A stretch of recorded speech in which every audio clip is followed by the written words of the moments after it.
So now we have concluded our loose work, and now we're working towards the line work.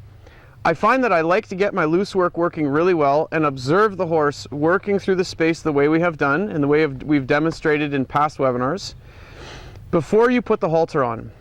I feel like if you need to put the halter on to keep the horse, this is a real negative start. It's like having to hold on to someone's shirt so they stay in a conversation with you. It's starting with a negative space rather than a positive space. I would prefer to work in the pen until I have the horse commit to me on their own, and then put the halter on. So the first steps of the halter should be done with this rein not tightening up. And the reason for this is that if the rein is tightening up a bunch, it's a demonstration of a lack of commitment to you, not a commitment. And we're seeking a commitment from our horses. So the first step after we've worked loose is to then put the halter on. And again, we will discuss in the future, and we have discussed how to use the halter when we're going to use it. At this point, when we're trying not to use the halter rein, and what I mean by use the halter rein would be to take the slack out of the rein, create contact with the horse, and ask a question. That's what I would mean by using the rein. At this point, we want to see as much slack in the rein as possible, and I want to see that I'm not touching it, because remember, the halter does not give an efficient use when it's underneath the horse and the halter are attached to the halter. So now as I send him off, I want to make sure that I step into the space as we've demonstrated. I feel him move, and then if I feel him getting to the end of the line, I want to do two things. I'm going to try to find my balance point between mind and space. So the balance point between mind and space is as such. If I step all the way around, you see I can draw his eye and bring him fully in. Okay, that's the mind side of the balance. Now again, to move him back this way, I'm going to step directly in, filling this space, having him move around me. The space side of this is that I have the ability to move into his nose and move his nose and shoulders away, move into his hip, move his hips away, move into his barrel, and move all of his mass away. But what happens is if I push too much on the space, pretty soon I'm going to have the horse running out to the end of the lead rope. And this is really what we're not looking for. So by applying a little bit of pressure, we have the ability, as we did in our loose work, to draw the eye. The key to this exercise working in a most efficient manner is that you can apply a little pressure, draw the horse's eye, but still have a clean balance of space. I do recognize that this is more than one thing going on at a time, and it's the reason why we didn't start here.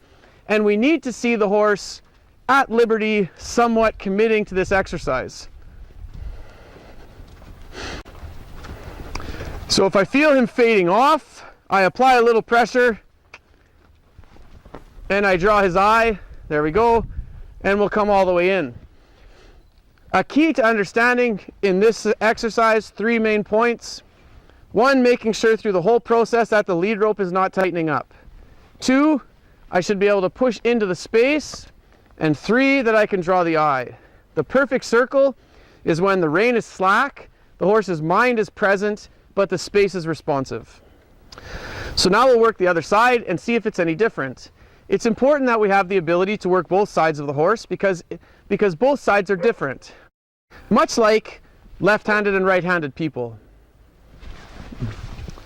So now I'm going to begin. I'm going to ask him to move off, recognizing again that I'm not going to step around him to move him. I'm going to step in. This is the value of using the flag in certain moments, or you can use your hand. But the idea is that I step into his nose, move the nose, the neck, the shoulders, the barrel, and the hips. And then I begin my circle. Good. By applying space, we see the horse wants to move out. So Bentley wants to move away. And I'm just going to work on the space here. And as we move off, you can see as I send him more and more, he's going to get more out onto the circle. But if I push too much, the rein starts to become less and less slack. Now I want to work on drawing his eye a little bit. So if I step back slightly and work on the eye, We want to try and find that mix. So if I come too far, he's going to come all the way in.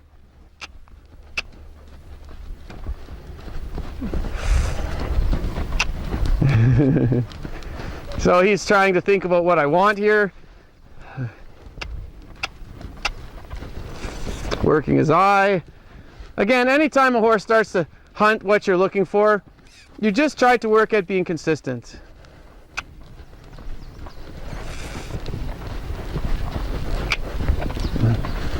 So working on my forward, changing my angle slightly. There we go. A little pressure to draw. I let the rein run through my hand just a little bit until the consistency starts to show up. So as I'm stepping back, he wants to come in all the way. And so we just work and play. There we go. And now we'll draw him all the way in. And halt. Now after you've sent, you want to also play with the "it's not for you" and the praise. Very good. And that side Bentley's a little stickier, and that is actually how it will always go.